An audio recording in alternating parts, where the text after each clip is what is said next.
Welcome to the Pro Aging Podcast. I'm Steve Gurney, founder of the Positive Aging community. We're excited that you can join us for our interactive discussions with pioneers and thought leaders on a wide variety of topics related to aging and longevity. We're able to bring these discussions to you along with copies of the Positive Aging Sourcebook thanks to the support of our Positive Aging community champions. Visit proaging.com to connect with them and find hundreds of other resources.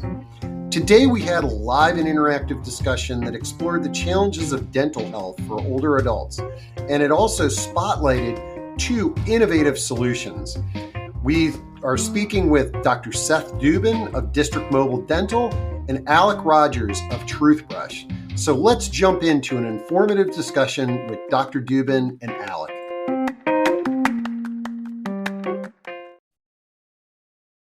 And I want to bring in our streaming audiences.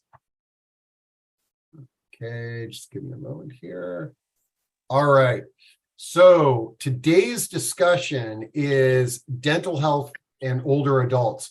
And one of our hottest topics of discussion are around specific healthcare concerns, whether it be hearing loss, vision loss, memory care, mobility issues. And I am really a little bit bummed out that we have not addressed this topic of dental health in older adults yet. And so I'm thrilled to be able to bring you a panel today on this topic, specifically addressing some real innovations in this space. And I have to say, we've got today, in addition to just having an overall discussion on dental health, you're going to learn about two innovative offerings that are out there that can help make dental care more accessible to older adults. But I'm going to give the credit to why we're having this discussion today to our first panel member, which is Alec Rogers, with a really neat innovation called Truthbrush that I've been using for about a month. And then we're going to meet the team at District Mobile Dental. But don't worry, folks, we have an actual dentist with us today as well, who we're going to meet in a moment. But Alec, since you brought this topic to my attention, let's meet you first, and then we'll meet the team at District Mobile Dental. So Alec, tell us a little bit about yourself. Sure. Thanks, Steve. And thanks so much for the opportunity to join you and your community on today's call. So my name is Alec Rogers, and I, after a career of about 20 years, really in the preventative oral care space, most recently with a couple of partners, very talented team of technologists, I've looked to really take that next step in what is helping people improve their at-home preventative oral care behaviors. So that may be kind of a fancy way of talking about teeth brushing, but more importantly, it's about leveraging and deploying innovative technologies to help everyone just do a better job of taking care of their oral health. And that's what we're doing at Truthbrush. So look forward to showing you and telling you a little bit more about that in a second. Okay, cool. All right. And then let's meet the District Mobile Dental team. We've got Jacqueline and Dr. Dubin. Jacqueline, let you go first. Tell us about your role at District Mobile Dental and how did you get involved with this innovative company? Whoops, unmute. There you go. Hi, everyone. Can you hear me now? I'm Jacqueline. I'm with District Mobile Dental. I'm the CEO. We've been doing this for almost 13 years, and I've been in the dental field for about 15. We really saw a great need for mobile dental services with our grandfathers as they started to age, specifically with dementia, and that sort of sparked this idea. Now we're serving DC, Maryland, and Virginia, and Dr. Dubin, he's our dentist, so I will let him go ahead and introduce himself. Yeah, so Dr. Dubin, I'm really charged up that you were able to make it to this call today. Tell us a little bit about your background and what do your fellow dentists think of the fact that you're in this non-traditional practice? I think a lot of them are always interested in it. I think they like hearing different things about what I'm doing, just because it's a little different from what they're doing. But again, thank you for the opportunity to come on here. I appreciate this. Just a little bit about myself. I went to school at the University of Pennsylvania, and then after that, I did a residency in New York. After that, I kind of got a little bit more focused towards the geriatric dentistry. I did some special training in advanced disabilities training, as well as a certification in dementia training as well. So after that, I came back to the Maryland area and got back into business with my sister, who is Jacqueline, and our father, who had started this business, as we had as Jacqueline was mentioning. There was a need for our own family to get dental care. My dad was a dentist at the time. He was kind of, I think, getting frustrated with the fact that there wasn't really a service like this out there, that he could have his father and my mother's father treated for their dental needs. And he kind of was just like, all right, this is crazy. I'm going to just go ahead and do this myself. And I think it kind of just grew from there into a business, because obviously it was not something that was very out there often. So from there, we created this business. We see everybody as many people as we can, I should say, in the DMV area. We go into both private homes, group homes, large assisted living facilities, and it's not really just geared for geriatric patients. That's obviously who our niche and our focus is. But if there are individuals that are in a younger community that just don't either have the time or ability to get out, that's why I took the advanced disabilities training. It's not just meant for geriatric patients with dementia or Parkinson's or otherwise. It can be used for patients that are special needs children and otherwise. So we can do a lot of different things. So that's just kind of generally a little bit about me. I love it. And I had no idea that this was a true family business. What a cool story. Well, we're going to jump back to you here in a moment, but let's learn a little bit about Truthbrush. And I have to say, Alec, when you were introduced to me by somebody else who's on one of these discussions, and you said, hey, we got this neat little product, and what we're seeing a lot of grandparents that are starting to introduce this to their kids and families doing this. And I went on your website, which was really easy, and I got myself a Truthbrush. And what it is, folks, is this little device that you can attach it to any toothbrush, whether it be manual or electric. And I am going to tell you all, I realized I'm not the greatest person at brushing my teeth. I thought I was, but now I brush my teeth for 2 minutes at a time, 3 to 4 times a day. And I've got a record of it on my phone, and it encourages me to brush better.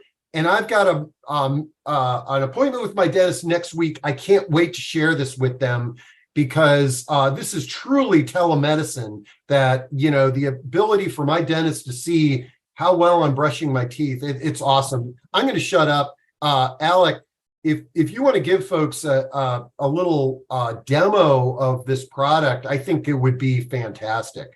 Sure. Thanks, Steve. And that was a fantastic description. No doubt about it. At Truthbrush, we kind of started off facing, one of the greatest challenges that we see in overall health today, and that is, and the data doesn't lie, Steve, you're not alone. The majority of Americans are not brushing their teeth as Dr. Dubin would recommend. So essentially, we still see 1/3 of U.S. adults not brushing twice a day. The average U.S. adult is only brushing for 46 seconds. And when the average U.S. adult brushes, they're only covering 3/4 of their mouth. And that, of course, helps contribute to some of the highest levels of incidences of cavities, as well as things like gingivitis that can lead to periodontal disease. And when you're a child, that's an important time for you to develop appropriate oral hygiene habits. But even as an adult, and once we reached advanced years, it's important to continue developing or further improving those preventative care behaviors that become so much more important. There's an increasing amount of research that links the bacterial load in the oral cavity to chronic diseases like cardiovascular disease and diabetes. And again, I'm sure Dr. Dubin and Jacqueline can give a few more data points, but As the elderly population in the U.S. Continues to age, what we see is an increasingly high percentage of people with an increasingly large number of their natural teeth. And while that's great for nutrition, it does present incremental challenges like managing that bacterial load in their oral cavity. So oral health is very important. And what we've done with Truthbrush is we've looked to create perhaps the easiest to use activity tracker that's on the market that looks to, one, first and foremost, it enables people to continue using their toothbrush of choice. So perhaps in the past, you might have to select from an SKU that was provided by one of the other brands in the market. With Truthbrush, you're able to use any toothbrush, manual or electric, any brand, but most importantly, it's the one that works best for you. So maybe it's the handle ergonomics, it's the head size or the mouth feel of the bristles that are important. And then second, what does Truthbrush do? Well, just as you were saying, Steve, and I'm going to demo this here on the screen right now. After each and every brushing event, not only do we deliver immediately those oral care diagnostics, so essentially a kind of a quick report on how you've done, but we also are delivering things like AI-generated professional tips and recommendations so that you're able to do a little bit better job each and every time. So this is a quick demo of our app. It works with Apple and Android phones. And again, our tracking device enables you to immediately see after each and every brushing event how you've done. So on this last one that I did a little bit earlier today, I'm going to pretend or say that I tried to mess up a little bit so that you could see a few more data points. But in reality, maybe I was just brushing a little too quickly. But you see very quickly a score in terms of how I did. A couple of kind of motivating commentary about, overall, I got an 89. Not too bad. It's almost an A. You can easily see the areas where perhaps I didn't spend as much time as I should. So in those lingual quadrants on the right-hand side. And then that little professional tip here saying, hey, make sure that you do cover all areas of your mouth. I can see my brushing duration. I can see my movements. So I think I was a little bit hurried this time. I wasn't paying a lot of attention. You can see 75% of my strokes were those horizontal kind of caveman side-to-side brushing versus the circular or up and down that I know I should be doing. So after each and every brushing event, you'll see a report similar to this. You can go back and see all of your events over time. More interestingly, this is a multi-tenant app, which means you as a user, you can see how you're doing. You can see how other family members are doing that are linked to the same account. And then, Steve, exactly as you said, with just a couple of clicks, you're able to share your data with your dentist. And the idea is here going forward, we're empowering dentists to be able to pair chair-side observation with historical behavioral data for better, more personalized, customized care plans. And then lastly, we're thrilled to announce partnerships with leading health insurance and dental insurance companies like Humana, as well as Humana Medicare Advantage.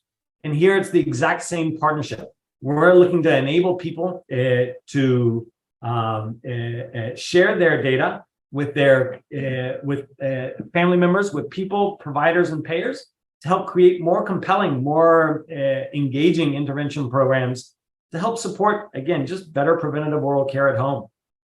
I love it. And I know, Jacqueline, you became a user of this as well. And weren't you like in shock that, how I was not brushing 2 minutes at a time? It's only 2 minutes, but all it took was that first week of seeing those reports to make me a more efficient, toothbrusher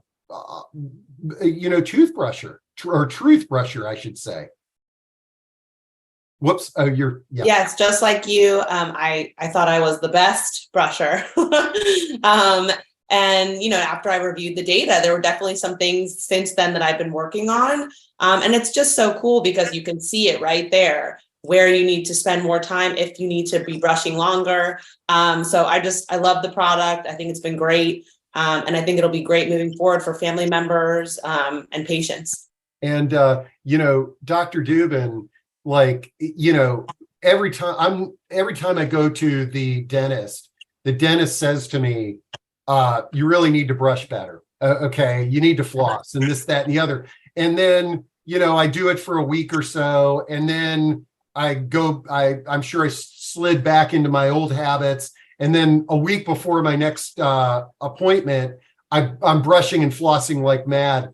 Look, I think that's one of the things that jumps out to me about Alec's product is that, for a dentist, I think one of the biggest and hardest things with, dealing with patients can be that a lot of patients are, if they haven't developed a relationship with you, not always the most trusting. I don't want to say believe, but they are not really always willing to kind of jump on board with a treatment plan or otherwise. And I think, when you can show them, hey, look, this is why some of these problems are coming about, then visual aids, help things click for people. So. Yeah. So this is great. All right. Well, number one, Alec, thank you for sharing this with us and getting this discussion going. And folks, I dropped in, it's Truthbrush. I dropped in a link there to this. Before we jump over to Dr. Dubin and have a general discussion on dental health for older adults, we have a question about District Mobile Dental. And it says, is District Mobile Dental able to provide extractions in a hospital setting due to medical concerns? And also, does District Mobile Dental take Medicaid? And I know we're diving into the weeds here with District Mobile, but I kind of want to do that to sort of spotlight this business and how it works and what are the limitations and what can y'all do? So I'll just touch on the first question. Jackie can handle the Medicaid one. But as far as extractions go, most extractions on the road, we typically decline and we send out to an oral surgeon. It's just not really a safe setting. I know the question was specifically to a hospital setting. I don't have hospital privileges myself, and I'm not certified to be able to put someone to sleep. So I can't I can work on someone that's been sedated, but I can't do sedation dentistry myself. So that's kind of a limiting factor when it comes to that. Okay. And Jackie can handle the Medicaid question. Yeah. And Jackie, on the Medicaid question, I think this is one of the big challenges in dental care in general is most of our all's dental insurance does not cover all that much to begin with. But how does this all work? Sure. So we aren't in participation with insurance just due to the mobile aspect of our business. But we have a lot of patients who do have insurance, and I help them through the reimbursement process. Usually goes pretty simply that way. Okay. And I don't want this to be we could literally talk for an hour on Medicare and Medicaid, Yeah. But is there reimbursement for dental care with Medicare and Medicaid? Medicare does not cover dental. As crazy as that is, there is not dental coverage. Medicaid, it's very minor coverage. Okay, great. All right. Well, now, Dr. Dubin, I've got a slide deck that you provided me with. I'm ready to go for it. Okay, so let me share that screen. And what we're going to do is dive into just a higher level discussion on oral health for older adults. Folks, if you got any questions or comments, throw them into chat or Q&A or raise your hand and we'll address those. But let me share your slide deck here, and then you just say tell me when to advance. And Dr. Dubin, just so you know, Deborah wants us to talk about dry mouth if we can at some point. That's on my list here. Oh, I love it. Okay. All right. So obviously, as we were mentioning here, we are going to be discussing just some general things about improving oral health for older patients. Some of my objectives today is, why is this oral health important? What happens to our teeth generally as we're aging? Some common oral health issues among older adults, and just some good ways to maintain good oral health in these various settings. Okay. So some of the big things or reasons why improving or maintaining our oral health with the elderly population is so important, and not to just dismiss it and say, oh, well, they're still eating and they're fine. And, it's just one tooth. They still have the rest of their teeth. These are things we commonly hear, but it's you're leaving them at a decreased capability, basically. So some of the other reasons why it's important, obviously, the more teeth they have, the more easily they're able to eat their food, thus giving them a better nutrition. The more nutrition they have, the better the nutrition is balanced, the more better their brain is going to function cognitively. The other thing that's good about having more teeth is that your natural appearance is more normal. So when you're smiling more often, you're increasing the amount of hormones in your body that both decrease blood pressure and increase your immune response. Both of those things are going to keep us healthier. The thing about having all of our sets of teeth throughout our day, we don't really think about it because we're just using them and we're just not as conscientious of it. But our speech changes dramatically if we don't have our front teeth to make F sounds, or we don't have certain teeth to make S sounds, things like that. Other than that, obviously, as our periodontal and our gum tissue health is better, we're going to have better breath. That increases the likelihood that these seniors that are living in communities where there are other seniors with them are more social. Again, this goes back to increasing good hormones throughout our body. The more social we are with everybody, the healthier we are mentally and physically. And lastly, obviously, the most important part about this is prevention. Preventing oral disease is going to lead to less teeth being lost, less gum disease. And if we have less gum disease, also known as periodontal disease, which I'm going to get to a chart at the end here, we're going to have a lot less problems with other things like heart disease, cancer, dementia, arthritis, and many other things that are linked to gum disease. Okay. You can go to the next one if you want. Nope. Oh, sorry. I'm looking at the wrong page. Go back one. Sorry. So just generally how our mouth changes. I know there was a question about xerostomia, which is another fancy term for dry mouth. Okay. Dryness of the mouth naturally can occur, or most commonly in these settings is because of medications that are common with patients that are in advanced settings. So the other thing that's going to be common with any person that has dry mouth is you're going to see a lot of advanced cavities in those areas. Things that you can use to try and aid those. A lot of people always mention about, chewing and sucking on ice. I'm not crazy about those ideas, although it is an option. It's one of my last options that I want to give to a patient because chewing on ice is really bad for your teeth, quite honestly. Nobody should be doing it, and especially not elderly patients. But if it's the only thing that they will do, it's better than nothing, okay? But there are a lot of good products made by a company called Biotene. They offer sprays, lozenges, mouth rinses, and it's a great way to keep the mouth wet and have more fluid in there so that you're not getting a lot of these cavities. Typically what happens when you have a lot of, or when you have a very dry mouth, you end up with cavities all along the gum line where the teeth and the gum are meeting each other, which becomes very problematic in these settings because they start to dive underneath the gum tissue, and without getting too far into it, we end up losing a lot of teeth because of cavities that are developing like that, okay?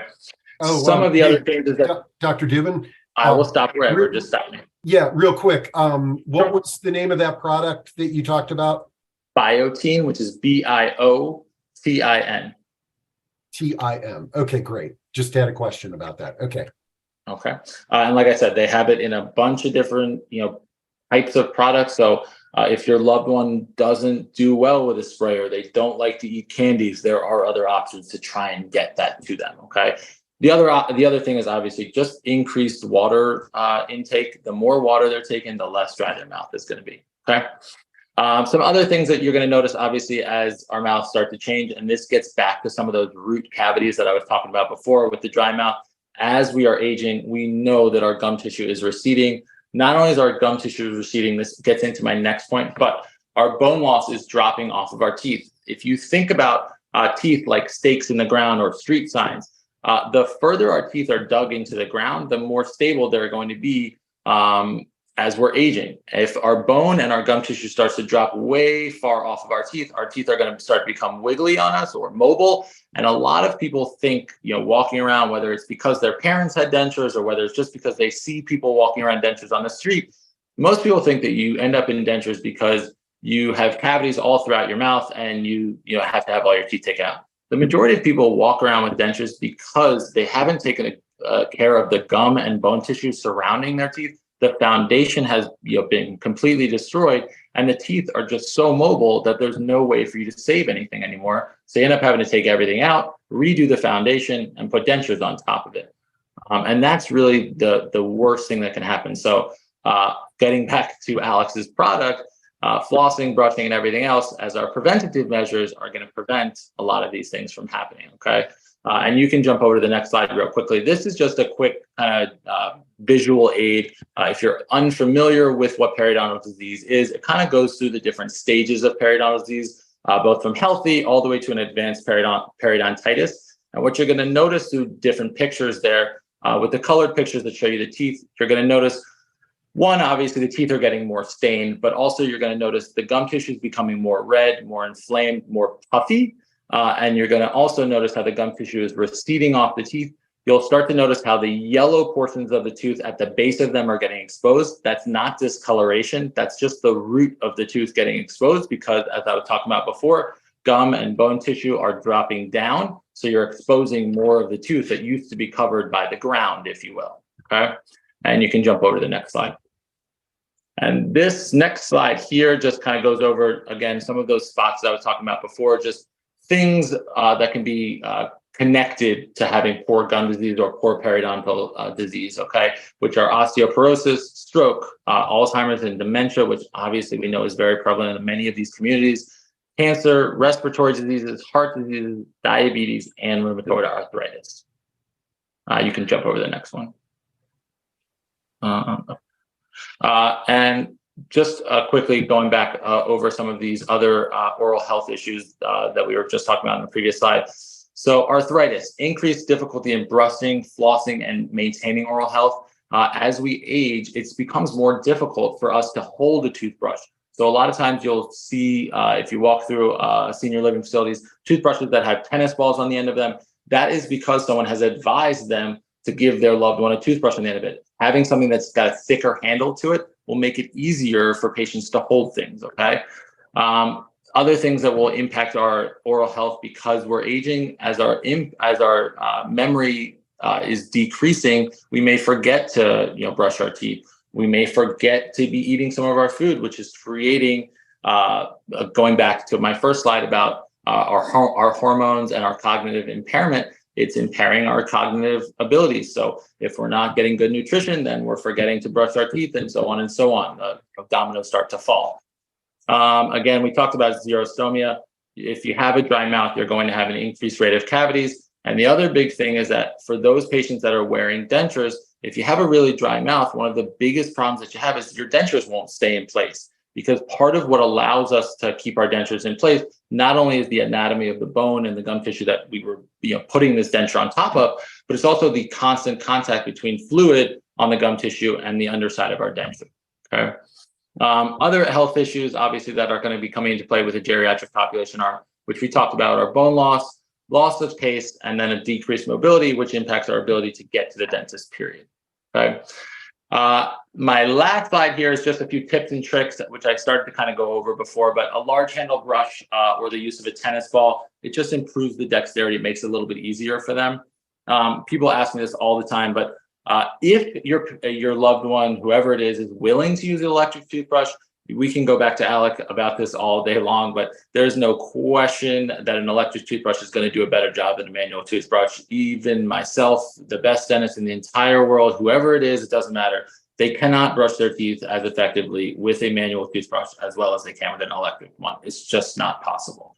Some other things that work well, again, if you use a water pick at home, they can be a little bit messy and they can be a little bit powerful. It's if you're not familiar with what a water pick is, it's basically like a power washer or a power hose to spray between your teeth.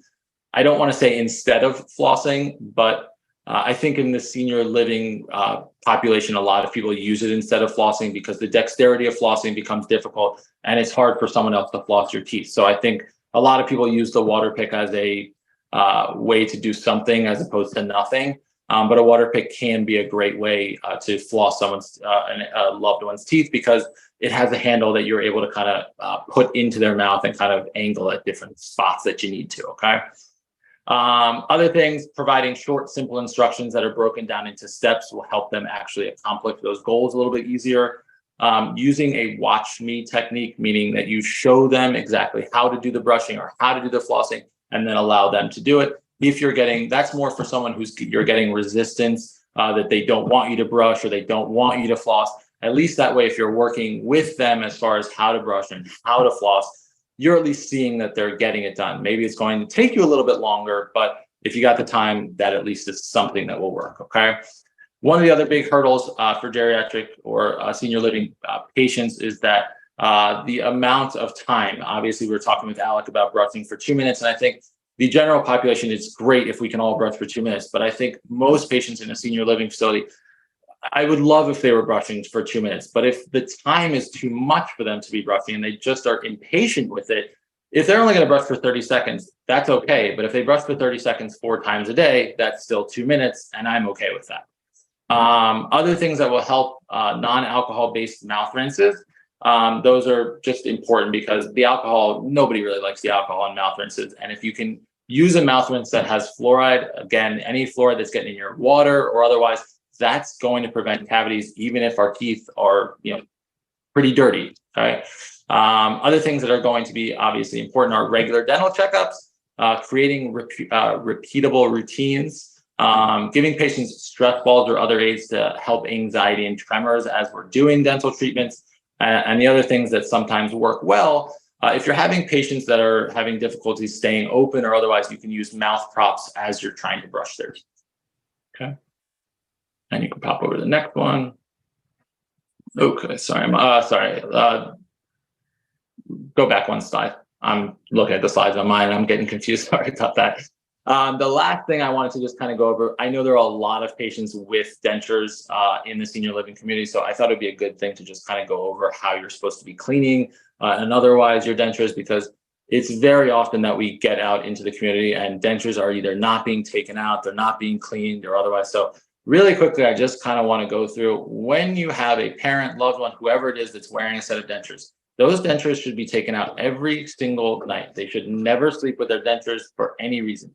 Think about your dentures like having a cut on your arm or something. It needs time to breathe. Otherwise, if you keep a wet rag on it for weeks at a time, you're going to get a fungal growth there. Your dentures are the same way. If your tissue under your dentures don't have time to breathe, you will get fungal growths up there that have to then be treated. So dentures come out every single night, and the dentures, when the dentures come out, should be brushed just like you would with natural teeth. The reason for that is, although your denture teeth are not going to get cavities, so to speak, they will build up with food and calculus just like your natural teeth would, and thus we want to try and keep them clean. Okay, that was really it. Okay. Wow, I love it. What a great overview, and we got a bunch of questions. I'm ready to answer here, so let's address these. Okay, Elizabeth asked, how long does it take for periodontal disease to develop once the dry mouth begins? Sorry about the spelling on biotine. Obviously, spelling. Oh, I got biotine in there. Okay. Obviously, spelling is not my forte in school. You can tell. Anyways, as far as periodontal disease development, it's really hard for me to say. It's not just dry mouth when it comes to periodontal disease. Periodontal disease, think about it like scaffolding. So what will happen is you will start to develop plaque. Plaque turns into calculus after about 24 to 48 hours. Okay, so plaque starts to build up, although you're brushing your teeth, and you may remove everything that you see above the gum line. What happens with a lot of elderly patients is that plaque starts to kind of build up or get dug underneath the gum tissue. Or if it's not getting brushed out, it builds up above the gum tissue. Then after about 24 to 48 hours, as it's kind of sitting there, starting to kind of harden up, it starts to build on each other. That's what I was getting towards as far as scaffolding. Calculus builds on top of each other and then causes an inflammatory reaction. The inflammatory reaction is what actually is causing periodontal disease, because what happens is your gum tissues are getting puffy, blowing up, and then you're getting what's called periodontal pockets. That allows even more food to develop and pack into them. And then the ligaments that are going down the side of the teeth that connect the tooth and the bone together build up with more calculus. They can't connect to the tooth. Those pockets get even bigger and bigger and bigger, and you end up with this, advanced periodontal disease. So as far as the progression, how long, it's hard for me to say, but in my opinion, in an assisted living facility or a senior living facility, whatever kind it is, I think the hardest or biggest hurdle that we run into is the lack of brushing that is going on in these facilities. And that's kind of one of the things that I really wanted to point out about Alec's invention here, is that it's a slippery slope what I'm about to say, because you're then putting the facilities, I think, on edge, quite honestly. But there are a lot of patients that we see on a regular basis who I quite honestly don't even think an aide or otherwise ever attempts to brush their teeth. And if you have Alex's device on their toothbrush, then you have a pretty good way of knowing whether or not their teeth were brushed that day or not. And you're sitting at home and you know whether the money you're spending to put your loved one in this facility is really actually going to what it's supposed to be going toward. I love it. I understand why that's a slippery slope there. No. And I fully am, I'm not putting that off, but I see very, very clearly how beneficial this invention could be specifically for our population. So, Dr. Dubin, I'm going to take advantage, and I appreciate the chance. We're actually in active conversations with a number of assisted living care facilities, really to help. And what I mean by this is a couple different things. First and foremost, with our device, because it is so easy to use and because it can be used on any toothbrush, first and foremost, what we do and we offer is an opportunity for facilities to help their residents continue providing their own care better for longer. And not only does that have the physical health benefits, but also the emotional health benefits as well. At the same time, with our device, and really with our kind of suite of professional portals and APIs, we're able to help a facility better identify which ones are the residents that are able and that are actively engaging in delivering their own self-care, preventative self-care, and which ones are the ones that maybe just need a little bit of extra help. Sometimes that extra help is just the kind of push notification reminders, push notifications that are sent to any phone that just say things like, hey, don't forget to brush. It's 9 p.m. No brushing event has been detected. Don't forget. And sometimes those notifications can be automatically created so that they alert the aide staff. Hey, this morning, Seth, Jacqueline, and Steve have already brushed, but resident Alec has not yet. That's where the aide needs to actually focus his or her attention, because at the end of the day, we've all got so much more work than we actually need to get done. Truthbrush is a way to more efficiently allocate the time and efforts of that caregiving team. And one of the things that a lot of the folks that are moving into a senior living community, thank goodness they made that move. My gut level feeling is the period of time in sort of navigating that move there, where they could be alone and isolated at home, is where really the problem could have started, especially if we've got memory impairment. And we've got a bunch of other questions, but Dr. Dubin, I imagine that a client that has memory impairment, dementia, Alzheimer's, what have you, these are probably some of your most challenging clients that you're serving. Any insights on those? There's no question. I mean, what Alex said before, I think is absolutely genius. I think this is a home run for the geriatric population. I think if he's able to get into facilities and get them to support the way that he's trying to, going from the angle that I think he's going at, I think is a very smart one. The reason why I said what I said is I think you get pushback from some of the aides specifically that think you're coming at it from you're doing something wrong, and it's not meant that way. It's constructive criticism. We're trying to make everybody's job, like Alex said, easier, more efficient. But I think sometimes it doesn't always come off that way. But anyways, yes, the geriatric population, the dementia segment of that population is definitely a very difficult population. That's why I gave you some of the tips and tricks there, because one of the things that you're running into is a refusal. I say this very lightly, and I don't mean, I'm going to say this again, I do not mean that they are children, but a lot of dementia patients behave or start to behave like or akin to what they used to behave like children, okay? And what I mean by that is refusal to want to be in a dental chair, refusal to want to open their mouth. And if you've been with pediatric patients before, that's some of the same things you experience with them. So those are some of the biggest hurdles that we really kind of run into. Obviously, the forgetting to brush or not willing to let, one of the aides or nurses or whatever else brush is definitely a hurdle. But, just really being able to get in their mouth and look around and even get started with the process can be one of the biggest problems with dementia patients specifically, because I've had patients that they'll just say absolutely not, and they're asking for their mom or dad right away. So those can be definitely big hurdles. We say the same thing to every family whenever we're going out. We will try as many times as you want us to, pretty much, okay, within reason, obviously, but we're willing to understand that some days are just not the right day for that patient. That's the other thing you have to understand about dementia, is that there are good days and there are bad days, and some days are just better. Sometimes it's the morning versus the evening. So we try and work with everybody as far as, what the schedule looks like and how, we can best accomplish, the cleaning and exam like we want to. I love it. All right. And again, it speaks to, a practice like District Mobile Dental that's used to working with patients like this. The advantages is that, even though you're bringing mom into the dentist that she may have been using for the last 20 years, they may not be as used to sort of the behavior issues and motivation issues. So, all right, let's get back to some of the questions here. We got Nancy, who says, can you speak to the possible bone loss in patients who have osteoporosis or are taking bisophosphates?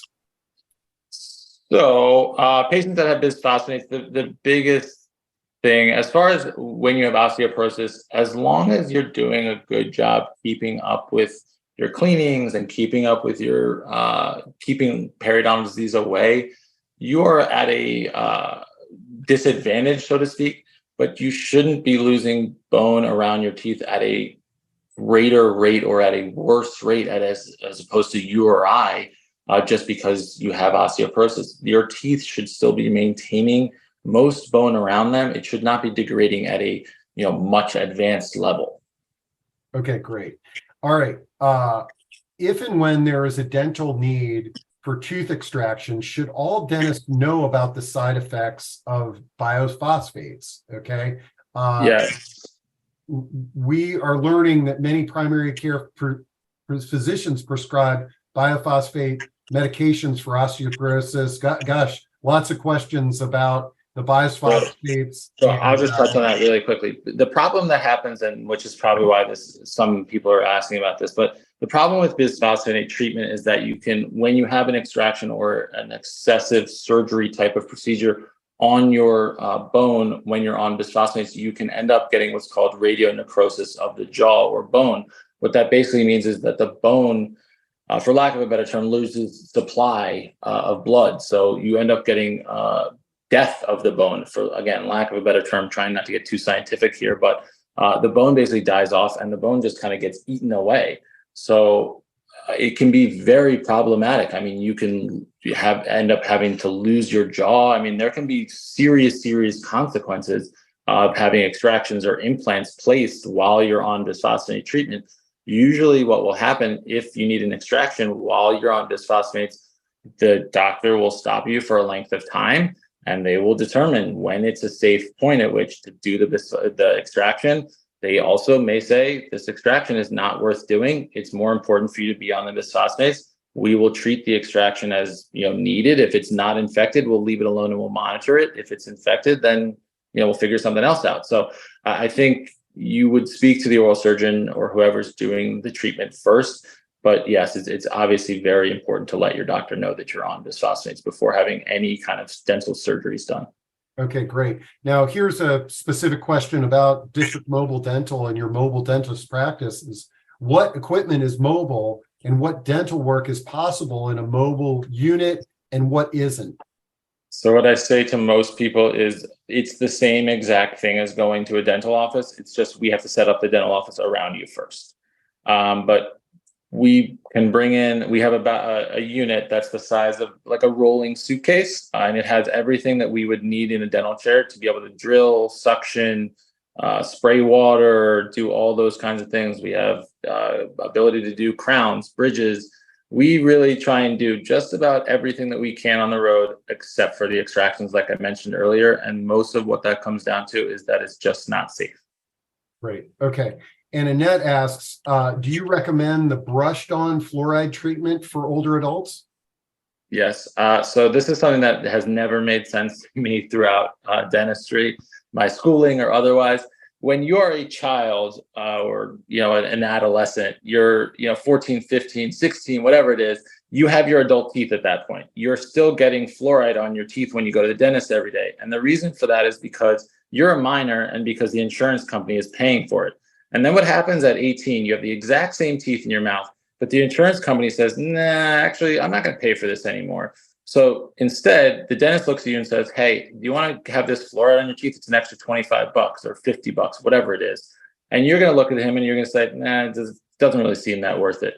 But really, it is extremely worth it. The only reason we are not putting the fluoride on those teeth is because of $25. And it's crazy how much stuff you could prevent if we just got insurance companies or got people to be willing to pay the $25 for the fluoride at the end of the appointment, because it makes no sense that we do it on 14, 15, 16-year-olds, but we don't do it on adults. Wow. Yeah, the insurance companies definitely dictate a lot Look, of... that's the same reason you have 2 cleanings a year. If you look back through the history of how dental stuff all came about, the only reason you get 2 cleanings every single year is because that's what an insurance company told you. But the truth is, some people need a cleaning every 3 months. Some people need it every 6 months or every year. In a geriatric setting, in my opinion, you should really have your teeth cleaned every month, if not more often. So, wow. Okay. Carrie says, my mother just broke her dentures. Do regular family dentists make dentures, or what kind of dental specialist should I go to make new ones for her? Any general dentist should be able to be able to do them. Okay, great. Let's see. Robin says, are you willing to come to a senior property or a senior center to do an in-service or a clinic to educate the seniors in that setting? And I'm assuming this would be out in the DC metro area. We are always willing to do those presentations. We do a presentation that's very similar to this, where we kind of come in, we present to the community, and then if anybody wants to sign up and become patients and whatever else, we kind of take it from there. Okay, great. Jacqueline, if you want to drop your contact info in to chat, then Robin and other folks can reach out to you there. Sure, yeah, and we'll actually be creating a video similar to our presentations. Because Dr. Dubin's time is becoming less and less available, so that we can offer communities and families a way to see all the things that we're discussing today without it being live. Okay, great. Annette asks about Truthbrush, and I've wondered this as well, is how does Truthbrush perceive and transmit what tooth is being brushed? Whoops. Unmute there, Alex. Yeah. Very good. Yeah, great question. So Truthbrush essentially works just like a Fitbit. So if you remember maybe 10, 15 years ago, when people started first using these activity trackers on our wrist and it would count our steps, Truthbrush on the inside has a 9-axis motion sensor that really tracks kind of the X, Y, Z displacement. When you attach the Truthbrush device to your toothbrush, essentially, you want to make sure that it stays immobilized or securely connected to the toothbrush. And what we're doing is we're mapping your brushing strokes, effectively able to track, again, brushing frequency, brushing duration, the mouth coverage, including the brushing strokes themselves, and then offer the tips and feedback on what you can do to improve. Excellent. Okay. Elizabeth says, is it true that cavities have increased because people are drinking bottled water instead of tap water, and bottled water isn't fluoridated? So Do I have any research off the top of my head that's going to definitely say that? No, but yes, that 1 and 2 are going to make sense to me. If you look back through history, when they actually started adding fluoride to water in different communities, the amount of childhood caries that we saw in the entire country across the board went through the floor. So it was no question that having fluoride in our water and not drinking just bottled water is going to prevent your cavities. So no question. Okay. Now, we've got a question on that's around dental bridges and loss of individual teeth. The dentist did not explain, and that patients, that bridges only last a certain amount of time and then they need to be replaced because some dental bridges fall apart. Maybe all dental bridges fall apart. Okay. So when we get look, I'm a younger dentist, so this may just be a difference of time. Bridges are a thing of the past, in my opinion. I think there's a time when bridges can be used and they're okay, but I think for most patients under the age of 65 at least, the idea of doing a bridge makes no sense because most bridges have to get replaced within about a 10-year span, because what happens is a bridge is when you have crowns on both sides with a fake crown connected. So you can't floss between any of those teeth. So when you can't floss, what happens is you're supposed to take a piece of floss, thread it underneath the bridge, and then clean that way. Well, this is just like your brand new car. You might take your brand new car home for 6 months, wash it every single day or once a week, and you love that car and you keep it really clean. Your bridge is the exact same way. You're going to go home and you're going to clean it for about 6 months, and then you're going to stop caring about it, and you're going to get cavities on it in about 5 years. And then your dentist is going to look at you and say, this bridge is no longer any good. We need to replace it. So the goal really should be, if the teeth on the adjacent sides of the bridges are not in bad shape and don't need any work, my suggestion is always to just do a single unit implant as opposed to doing a bridge. That being said, there are situations when an implant's not possible, there's not enough bone, whatever it may be. So bridges are still, a thing, but most patients, if you think about it, replacing a bridge every 10 years, even if it's every 20 years, if you're 40 years old and you get a bridge, you're going to then replace that bridge at 60, you're going to then replace that bridge at 80. You could have paid for the implant already. So that's why I think most people end up choosing the bridge, because it's cheaper. But if you look at the money in the long run, the implant's going to be cheap. It's going to be cheaper. And the other thing is that the implant is meant to last for life. It's a rod or a stake that is stuck in the ground, so to speak. So, okay, great. Lots of people talked about using biotine. Deborah says, my tooth bones are shown in my sinus cavity. As the doctor found out, I was told this is very rare. So I saw that question. I don't really know what that question is pertaining to, if I'm being honest. So I'm not really sure. Okay. My guess would be that she maybe has something called supernumerary teeth, which are just extra floating teeth that kind of come about sometimes, but I'm not sure. Okay. Hey, Steve, there's a question in the chat. There was about, can Truthbrush accurately accompany or monitor or track brushing behavior if the brushing is done by a caregiver? So this kind of links back to the conversation we were having about, Truthbrush can actually help the delivery of oral care, preventative oral care, to be done by not only the user, him or herself, but also by a caregiver. So like a health aide in an assisted living care facility. And in reality, even at Truthbrush, we are in active conversations with the development of a protocol to help deliver preventative oral care in hospital situations as well. Really, it's all about helping avoid incidences of hospital-acquired pneumonia. Again, really through just the better management of the bacterial load in the oral cavity. Equally of interest in the assisted living care facility. Helping people avoid, or assisted living care facilities avoid nursing home-acquired pneumonia. Excellent. And Ruth has a question. How can I order the Truthbrush? I live on the West Coast. I put the website in chat. You can order the Truthbrush anywhere. District Mobile Dental is a mobile dentist practice only in the DC metro region, though. Okay. Let's see. I saw a pretty cool question about, Annette asks, what type of toothpaste for older adults would you recommend? sodium versus stannous fluoride? Does it make a difference for cavities with this population? It shouldn't really. As long as there's fluoride in their toothpaste, I don't really think it should matter. Okay, great. And then Elizabeth says, I always thought a hard toothbrush worked better at cleaning than soft. It wasn't until I was around 50 that I learned from my dentist that soft was better. Is there a universal hard versus soft? I would defer, I think, to Alec on this one, but I think most people would say a soft toothbrush. But I think a lot of the hard toothbrush stuff that used to come about was also in relation to what are called abfraction lesions, or they're these small little almost indentations that occur towards the gum line of your tooth. I think you'd have to be brushing insanely hard to create those. I think a lot of, in my opinion, what that really comes from is from grinding your teeth, not from brushing your teeth excessively hard. I just don't see how a toothbrush is possible to do that. But so I can add, the American Dental Association would recommend a soft or ultra soft bristle toothbrush that's flat trim. And then I'll just take advantage of Seth's comment, but most importantly, it's about using that brush, twice a day for 2 minutes.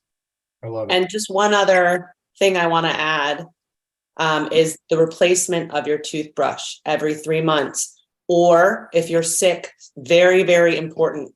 Do not put that toothbrush back in your mouth.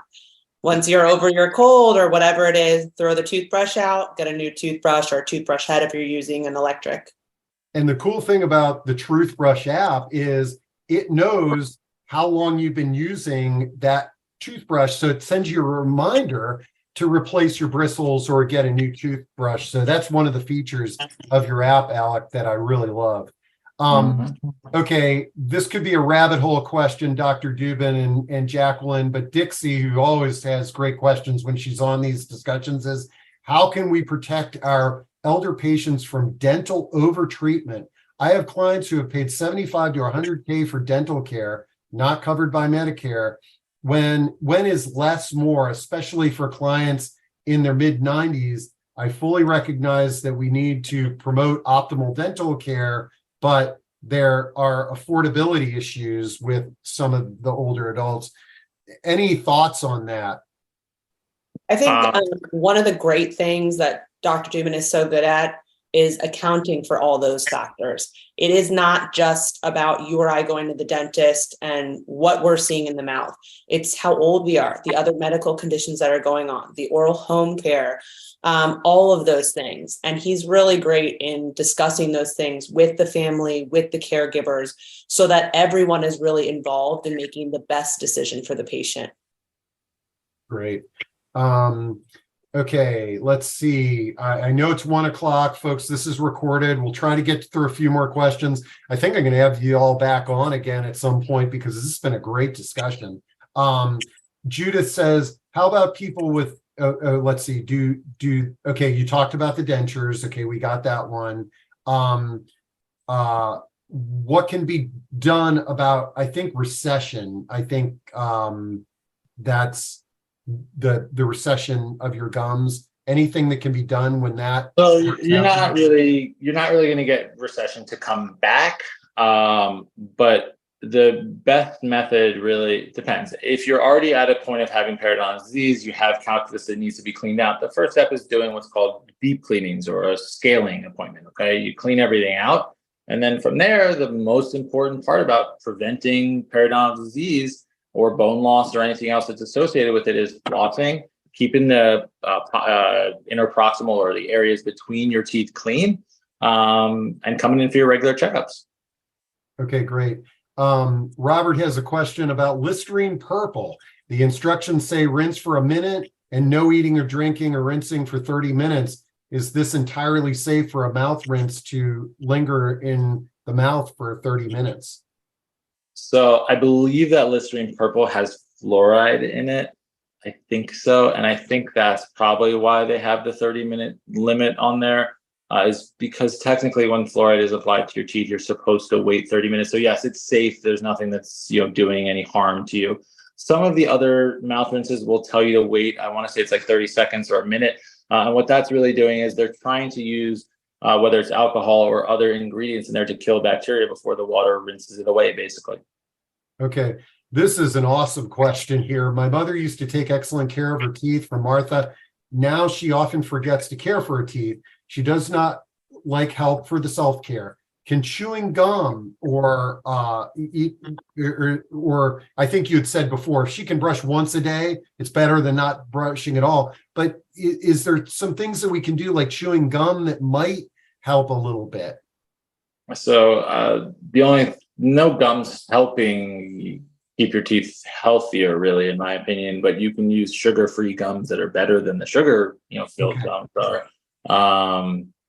I'm blanking on the name of the one that's very popular, but any of the sugar-free gums are going to be better than the other ones. But no, brushing is really the only thing. Mechanical brushing is the only thing that's going to remove the food. That's the biggest one of the biggest hurdles I think that we run into is the actual removal of food from patients' mouth. There are so many patients that we run into that, whether it's that they just can't forcefully spit a lot of that food out, they're not able to really rinse their mouth the same way that they once were. It's the actual amount of food that's just kind of left behind that maybe they brushed, maybe they didn't, but it's just kind of getting moved from one side to the other.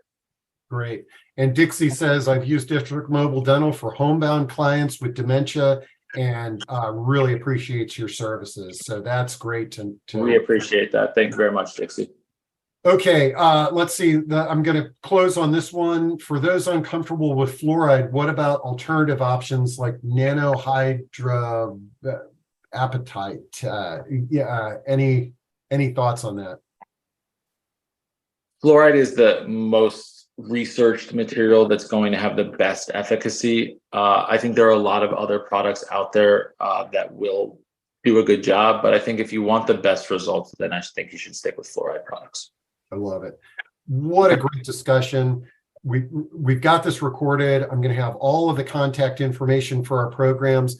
Dr. Dubin, is it okay if I share your slide deck on the recording link too? Absolutely. This has been a great discussion.